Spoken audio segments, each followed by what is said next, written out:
Eksekusi pengosongan lahan seluas 5.000 meter berakhir ricuh.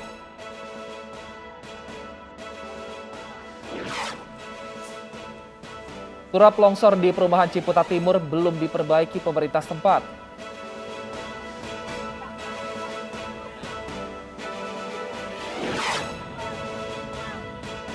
Pengendara minibus kabur usai menabrak korbannya dan viral di media sosial.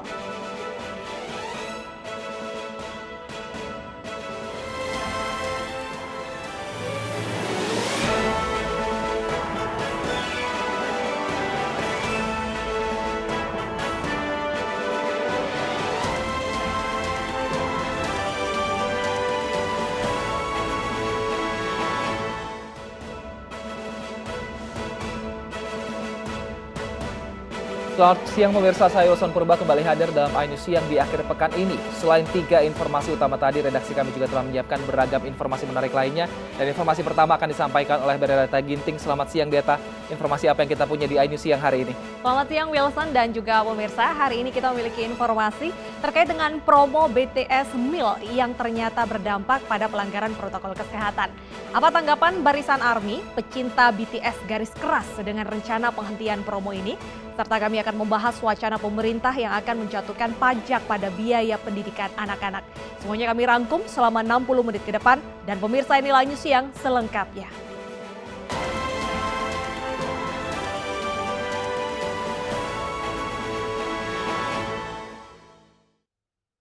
Kita awali informasi hari ini dari kebakaran yang terjadi di kawasan Joglo, Jakarta Barat malam tadi.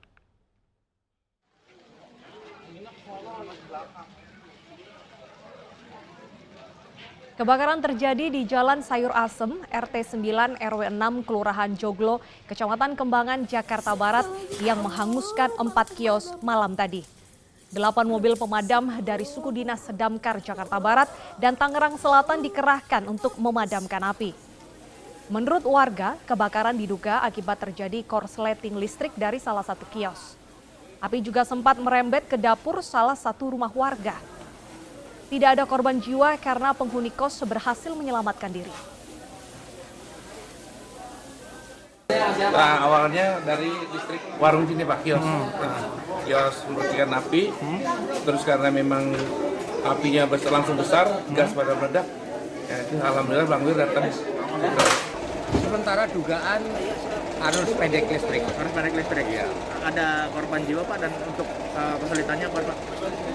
Korban jiwa nggak ada. Kesulitannya hanya tadi sempat putus airnya karena ngambilnya di gebyuran agak lumayan jauh. Itu aja. Betulnya kalau pemadaman nggak ada. Biar kendali Pak. Itu 10 menit kemudian udah bisa stop. Pemirsa, turap longsor di perumahan Gria Satwika Telkom Ciputat Timur masih belum diperbaiki pemerintah setempat. 3 rumah tertimbun longsor dan ratusan rumah lainnya tergenang banjir setinggi 30 cm. Ratusan rumah masih tergenang air di perumahan Gria Satwika Telkom Ciputat Timur, Tangerang Selatan, Banten. Dinding atau turap di sisi perumahan yang jebol belum dievakuasi ataupun diperbaiki. Turap jebol pada Sabtu pagi mengakibatkan 3 rumah rusak berat. Jebolnya turap mengakibatkan 3 perumahan di sekitarnya terendam banjir dengan ketinggian hingga 30 cm. Sementara itu, guna menghindari longsor susulan, petugas memasang garis pembatas agar warga tidak mendekati area longsoran. Runtuh itu cukup besar ya, setengah meteran turapnya. Artinya kalau dari sisi bentuk turap yang kokoh, namun dari sisi tanahnya yang mungkin labil kelihatannya seperti itu. Untuk retakan, emang karena retakannya itu masih belum kelihatan retakan besar, hanya miring aja ya. Kemarin pada saat ada kunjungan kerja dari DPR ya, yang ke sini reses ya, itu udah sampaikan bahwa kondisinya bahkan itu mungkin tanggal berapa ya? Waktu minggu lalu ya, sudah sampaikan bahwa itu udah kondisi seperti itu, namun belum sempat ditindaklanjuti. Mohon segera turun ke lapangan. Sebelumnya pemirsa, pada Jumat malam tembok pembatas perumahan di Ciputat Timur, Kota Tangerang Selatan malam tadi jebol saat hujan deras. Unggahan video dari salah satu akun media sosial Tampak longsor yang cukup besar di kawasan Pisangan Ciputat Timur, Kota Tangerang Selatan, Banten. Material longsor menutup aliran anak kali Pesanggerahan. Akibatnya debit air tumpah ke perumahan warga. Selain puluhan rumah tergenang air, 3 rumah di perumahan Nerada Estate yang berada persis di bawah tembok pembatas perumahan rusak berat. 2 warga dilaporkan terluka dan telah dibawa ke rumah sakit. Terima kasih.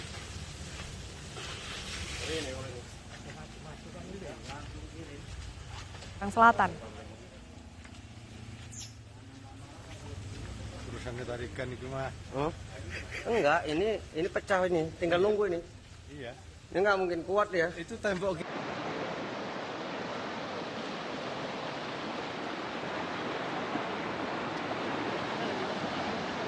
Tembok jebol mengakibatkan banjir. Ya, warga korban sangat berharap bahwa pembangunan ini bisa segera dilakukan agar mereka bisa beraktivitas seperti biasa. Betul sekali, kita akan pantau langsung di sana seperti apa kondisinya, apakah sudah mulai ada perbaikan. Sudah ada rekan kami, reporter yang saat ini bertugas di sana, ada Hasbi Allah. Selamat siang Hasbi, apakah sudah ada terlihat perbaikan baik dari warga maupun pemerintah setempat untuk yang longsor di sana? Ya baik Wilson dan juga Deta, tadi wali kota dari Tangerang Selatan juga sudah datang kemudian memantau langsung. Kami akan mengajak Anda Wilson dan Deta bagaimana ini kondisinya seperti ini. Sudah ada alat berat yang diterjunkan, ada 2 dan ini sedang mengeruk tanah yang mana ini awalnya adalah turap. Kemudian turap ini memang tidak sepenuhnya dipenuhi oleh batu kali, jadi memang sudah ada tanah yang labil. Jadi pada pukul 19.30 waktu Indonesia bagian Barat saat hujan maka tanah longsor seperti ini. Dan itu di depan kami juga terlihat jelas bahwa ada banjir. Banjir tersebut adalah yang menggenangi sekitar 30 sampai 100 meter. Kemudian berimbas kepada 3 perumahan warga. Nah, imbasnya ke Cipayung Mas, kemudian juga ada ke kompleks dari Polisi Udara. Dan kemudian juga ini aliran sungai tidak bisa dilewati karena memang bisa dilihat sendiri bahwa alat berat saja berdiri di atas tanah begitu Rizwa dan juga Deta. Sejauh ini pihak wali kota mengerahkan BPBD, kemudian juga Basarnas, pihak tata air untuk terus membantu warga mengevakuasi barang-barang mereka. Di sini ada 2 rumah yang terkena imbas dan juga ada korban. Namun korban alhamdulillah bukan korban meninggal dunia tapi korban luka-luka yang dilarikan ke puskesmas. Lalu tadi pada pukul 10 setelah dikabarkan oleh RT setempat bahwa 2 korban tersebut sudah bisa kembali pulang, hanya luka-luka kecil saja. Dan kemudian juga kami melihat kebutuhan warga di sini adalah cepat untuk membereskan aliran sungai. Tadi saya tanyakan kepada RW setempat apa sebenarnya yang dibutuhkan warga secepatnya. Mereka ingin kembali ke rumah dan juga ingin secepatnya air surut dan bisa mengenangi aliran Pesanggerahan, kali Pesanggerahan ini. Wilson dan juga Deta.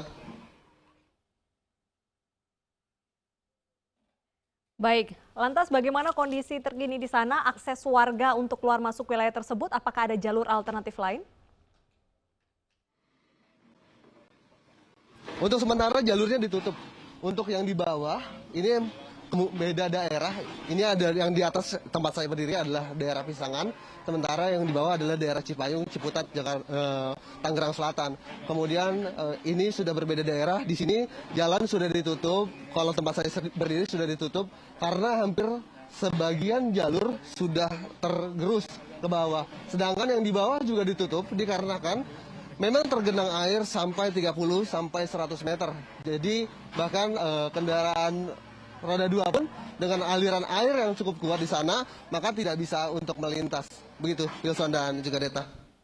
Baik, terima kasih Hasbi. Air merendam jalan 30 sampai 100 cm. Terima kasih atas laporan Anda. Selamat bertugas kembali. Pemirsa, sempat terbakar malam tadi, asap masih membumbung dari lokasi tangki bensin di area Pertamina Refinery Unit 4 Cilacap. Kepulan asap masih bisa dilihat dari jarak 1 hingga 2 km. Setelah sempat terbakar hebat pada Jumat malam tadi, pagi ini kepulan asap tebal masih terlihat di lokasi tangki C205 yang berisi bensin di area Pertamina Refinery Unit 4 Cilacap. Bumbungan asap gelap bahkan bisa dilihat dari jarak 2 km. Sementara tim pemadam kebakaran internal Pertamina masih berusaha melakukan pendinginan dan lokalisir lokasi kebakaran. Untuk sementara, petugas menutup akses warga menuju area Pertamina Cilacap. Warga yang tak berkepentingan dilarang masuk, sementara aktivitas warga yang tinggal di dekat lokasi kebakaran sementara dibatasi. Ini kelihatan dari sana. Kelihatan asapnya kok. Kok kelihatan dari sana? Kelihatan. Dari wilayah Tritikulon kelihatan. Kira-kira berapa kilo tuh? Kalau dari sini ke sana sekitar 2 kilo. 2 kilo kelihatan tadi. Kelihatan. Emang tadi malam ada petir ya, Pak? Ada. Petirnya panjang banget. Kena sini atau anak gimana? saya pas lewat. Terus? Tahu terus merah ya, langit merah gitu.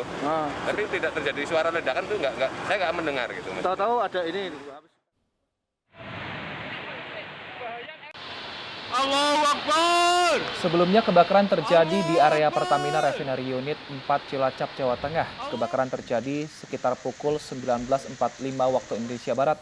Kebakaran terjadi pada salah satu tangki yang berisi benzena di area kilang. Upaya pemadaman dilakukan dengan menyemprot foam ke arah titik api. Pertamina juga belum merinci total kerugian yang dialami.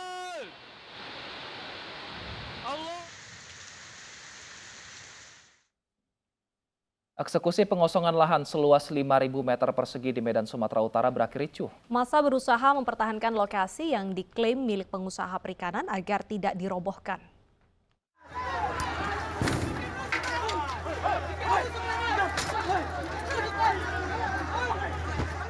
Bentrok fisik antara petugas Satpol PP dengan massa terjadi akibat Pemkot Sibolga berusaha melakukan eksekusi pengosongan lahan seluas 5.000 meter persegi di Jalan Kiai Haji Ahmad Dahlan.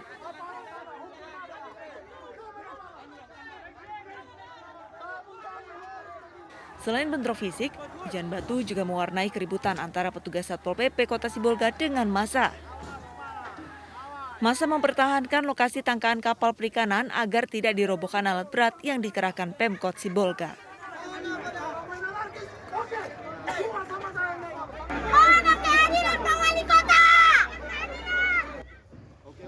Petugas TNI dan Polri langsung mengamankan lokasi mengantisipasi bentrokan lanjutan.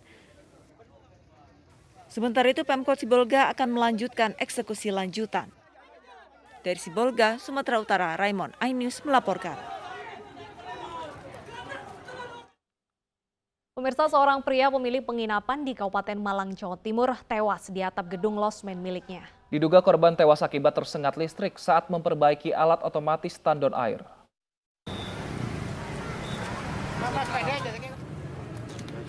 Evakuasi Saryanto yang tewas di atap gedung losmen miliknya di Jalan Sukun Kepanjen, Kabupaten Malang, Jawa Timur berlangsung dramatis. Dengan hati-hati, petugas mengevakuasi pria berusia 40 tahun ini dari atap bangunan berlantai 3. Menurut keterangan saksi, sebelum tewas, korban membenahi tandon air otomatis di atap penginapannya. Korban diduga tidak mengetahui kondisi listrik sedang menyala hingga akhirnya tersengat. Memperbaiki tandon, mau memasang tandon air otomatis. Nah, setelah itu di situ kan ada ya 2. Setelah itu kan ada aliran listrik. Ya, dia kesangkut pas posisinya tuh mau benahi kebelah tangan yang sebelah kanan atau kiri ya. Tangnya obengnya lepas sama tangnya. Terus dia minta. Jasad korban kemudian dibawa ke RSUD Kanjuruhan Kepanjen untuk divisum. Dari Malang, Jawa Timur, Saif Hajarani, iNews melaporkan.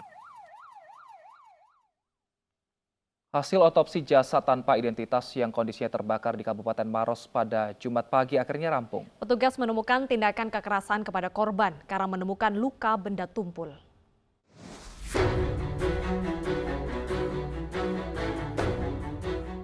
Polda Sulawesi Selatan akhirnya menyelesaikan otopsi pada jenazah yang terbakar 100% pada Jumat malam. Petugas menemukan bukti baru saat proses otopsi berlangsung. Luka bakar yang dialami itu kan luka bakar 100%, hampir seluruh tubuh terbakar. Namun kami juga mendapatkan beberapa petunjuk yang mengarah ke adanya tindakan kekerasan seperti ini. Organ-organ vital sendiri ada luka selain apa? Kalau organ-organ vital itu juga kita masih dalami. Pasti seluruh tubuh, kulit, apa itu terbakar. Selain otopsi, pemeriksaan data primer dan sekunder juga akan dilakukan agar identitas jasad terbakar dapat terungkap.